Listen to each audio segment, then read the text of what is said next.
Man is dead after a hit and run in Newburgh. According to the LMPD, officers responded to a crash involving a pedestrian on Gilmore Lane at Preston Highway around 11 o'clock last night. Police believe the driver of an older silver or gray Jeep hit the man. He died at the scene and the driver left in an unknown direction. Anyone with information here is asked to call the anonymous tip line at 574-LMPD. You can also use the online portal. And the Clark County Sheriff's Office has made an arrest after a shooting in southern Indiana. According to Sheriff Scotty Maples, officers responded to Sweat Hogs Bar and Grill in New Washington, Indiana around 9:30 yesterday. Late last night, the owner told us one person died in his parking lot and that the shooting happened outside the restaurant after closing. He also told us it appears several shots were fired. Police have not released details about who was involved or what led up to the incident. The sheriff's office is working with Indiana State Police in the investigation. The third suspect arrested in the Crystal Rogers case is expected in court today. Stephen Lawson was arrested earlier this month. So Jim Stratman is joining us in the studio this morning. Jim, to tell us more about how Lawson is connected to this case. So he's charged with conspiracy to commit murder and tampering with physical evidence in relation to the disappearance of Crystal Rogers. Now, those charges may sound familiar because there is another Lawson charged with the same exact things, those being Joseph Lawson. And we have learned that Joseph Lawson is Stephen Lawson's son. We know that Stephen Lawson was also a former employee of the main suspect in this case, Brooks Houck. On 4th of July weekend in 2015, Crystal Rogers, a Nelson County mother of 5, disappeared. Her car was found abandoned on the Bluegrass Parkway with her keys, cell phone, and purse all inside. Now, during the initial investigation, detectives questioned Brooks Houck about a late-night phone call he had between himself and Stephen Lawson the night that Crystal disappeared. In fact, during that interrogation, Houck called Lawson to refresh him on some of the details. He said that call related to rental properties. Houck told detectives at the time that he had told Lawson he would have to call Crystal about the question, which actually raised a lot of red flags for detectives during that initial interview. And we also did not hear the name Stephen Lawson for a long time after that initial interview. But now he is tied to this investigation in a very meaningful way, being indicted. And he will be in court this morning at 9 a.m. for an arraignment. Eric, Grace? Jim, thanks. I want to expand on something that you said.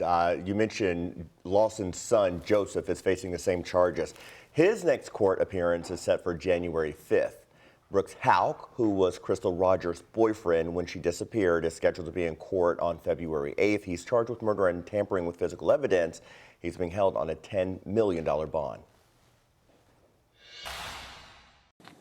As to count 3, murder, Larry Ordway, we, the jury, do find beyond a reasonable doubt that an aggravating circumstance exists in this case and fix the defendant's punishment for the murder of Larry Ordway at life without the possibility of parole. Convicted killer Bryce Rhodes will likely spend the rest of his life in prison. He has no chance of parole if the jury's recommendations are taken. Yesterday, the jury did recommend his sentences for the murders of 3 people be served consecutively, one after another. WHAS11's Alexis Jones and photojournalist Emma Gefter share these strong final words from loved ones. It wasn't nothing wrong with him when he picked up that gun and shot my child's father. It wasn't nothing wrong with him when he hurt them boys. Wasn't nothing wrong with him. Yes, nothing. Yes, ma'am. It wasn't nothing but a bunch of foolery.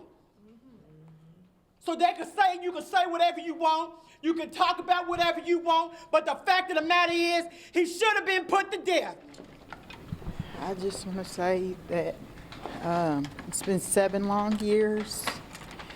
And I've been waiting for this day that Maurice Gordon and Larry Ordway and Christopher Jones got justice today. Thank you.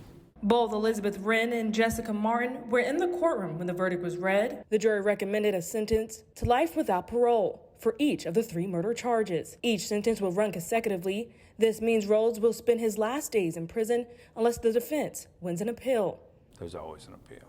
Jurors had the option to consider Rhodes' mental state when choosing his sentence. According to psychologists brought in by the defense, Rhodes is intellectually disabled. Past experts also diagnosed Rhodes with ADHD and bipolar disorder, but say he wasn't given the right tools or education to cope. There was still hope for Rhodes, But ultimately, the jury listened to prosecutors and considered the victims. Really grateful for the jury, grateful for everybody at LMPD who put in work on this, for the prosecution team, just everybody who's worked on this case, and of course, obviously the jury. The defense says they also have a reason to be grateful, since death is no longer on the table. I understand everything the prosecutor was trying to do in there. I understand the feelings of the victim's family. They're very real. They had genuine loss. But we achieved our goal in this case. In Louisville, Alexis Jones, WHAS11 on your side. Judge Julie Kalin will have the final say on Rhodes' sentence, a decision she's expected to make by March 13th. There are 3 other co-defendants in the case who've already pleaded guilty in the murders. Tieran Coleman, Ja'Cory Lamont Taylor, and Anwan Carter were all teenagers when they were indicted. Coming up on 10 after the hour, and the number 9 ranked UK Wildcats are coming to the KFC Yum Center today to take on the U of L Cardinals. It's the 56th matchup for the 2 teams on the court. The Cats are a 15.5-point favorite. That game tips off at 6 o'clock tonight. A bit later here on GMK, Ken Spencer is going to have more on how the coaches are prepping.